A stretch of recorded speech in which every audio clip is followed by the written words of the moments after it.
নাচ করছে nightie man হয়ে। এই নাচ করছি না, এই নাচ করছে। এটা কিসের সাজাচ্ছে? বৃদ্ধি বৃদ্ধি আর গায়ে বলো এই ও রাখছি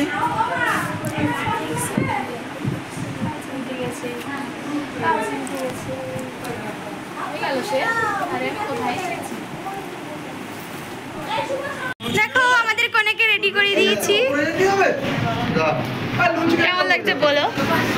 আর এখানে সবাই দাঁড়িয়ে আছে। আমি এখন একটু চান করিনি। আমি তোমার যে ডেটটা দিদির এখনো গায়ে হলুদ হয়নি, এখন আশীর্বাদে দিদির বৃদ্ধি হয়ে গেল, তারপর দিদিকে শাড়ি পরিয়ে দিলাম। এবার দিদির চুলটা ঠিক করতে হবে, কারণ দেখো ওর মাথায় দুর্ব দিয়ে ভর্তি করে দিয়েছে।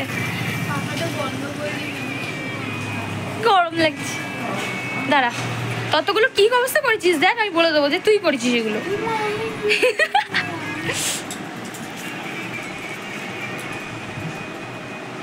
দারুণ ফুটেছে আমারটা দেখ।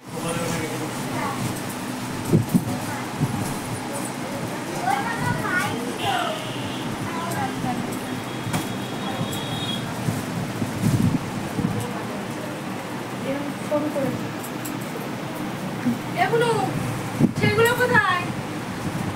সেগুলো রেখে দিয়েছি, রেখে দিয়েছি। তাকে নিয়ে আমাদের ওই ভিডিওটা একটা করতে হবে। আমাদের জন্য চেঞ্জ করে তুমি করেছো।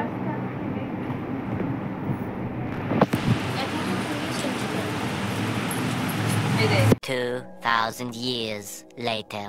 এই গায়ে হলুদের সময় অনেক মজা করেছিলাম সবাই, কিন্তু তারপর আর ভিডিও করা হয়নি। তারপর থেকে একেবারে সন্ধ্যাবেলা রেডি হয়ে চলে গেছিলাম দিদির বিয়ের জায়গায়।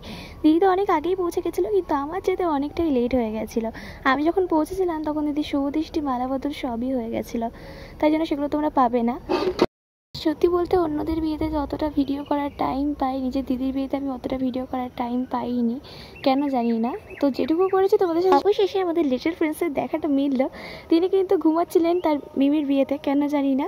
আর ওর বিয়ে জিনিসটা ঠিক তেমন একটা পছন্দ হয় না। এদিকে আমি বলেছি দেখো ভিডিও করছি, ভাব দেখো।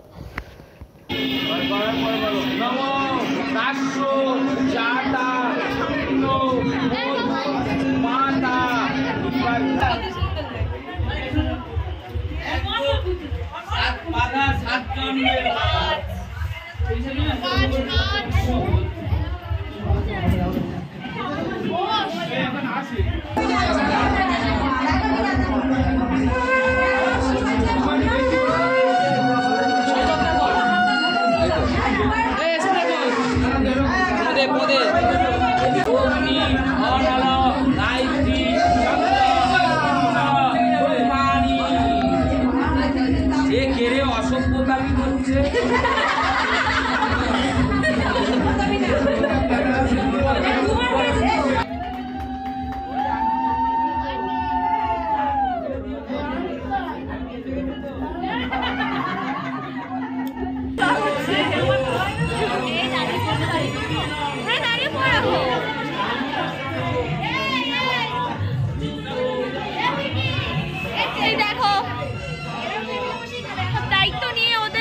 ঠিক রাখছে আর আমি দায়িত্ব নিয়ে আমার মেকআপ ঘামাচ্ছি। দিদি আর জামাইবাবুর বিয়ে তো কমপ্লিট হয়ে গেল, এখন কানে কানে কথাবার্তা চলছে। কি কথা দেখো। তারপর কিন্তু দিদি আর জামাইবাবুকে নিয়ে বাড়িতে চলে যাচ্ছিলাম ওদের বিয়ে হয়ে যাওয়ার পরে। তখন ওরা খায়নি, তখন খেত, কিন্তু তখন অন্যরা সবাই খাচ্ছিল বলে ওরা আর বসতে পারেনি। আর এদিকে আমি হাসি, কারণ আমি জানি যে বাড়িতে কী অপেক্ষা করছে ওদের জন্য, কারণ সবাই গেট ধরে দাঁড়িয়ে আছে।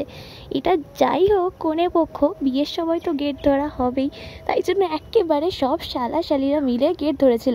আমি বাদে, আমি বাইরে ছিলাম, আমি ওদেরকে আনছিলাম, তখন আর ঢুকতে পারিনি, গেটের মধ্যে চান্স পাইনি। তো এখানে দেখো ওরা দুজন হাসছিল, মানে দাঁড়িয়েও কিন্তু ওরা কানে কানে কথা বলছিল। তারপর কিন্তু রাত 12টার সময় দিদি আমার সাথে খেতে বসেছিলাম। এদিকে খাওয়ার আগে দিদি জামাইবাবুর হাত মুছিয়ে দিচ্ছিল। তো আজকের ভিডিওটা এই পর্যন্ত। ভিডিওটা তোমাদের কেমন লেগেছে আমাকে অবশ্যই জানিও। আর দিদির বিয়েতে আমার লুকটা তোমাদের কেমন লেগেছে সেটাও একটু কমেন্ট করে জানিও। তো তোমাদের সাথে দেখা হবে আবার একটি নতুন ভিডিওতে। তো আজকের মতো বাই।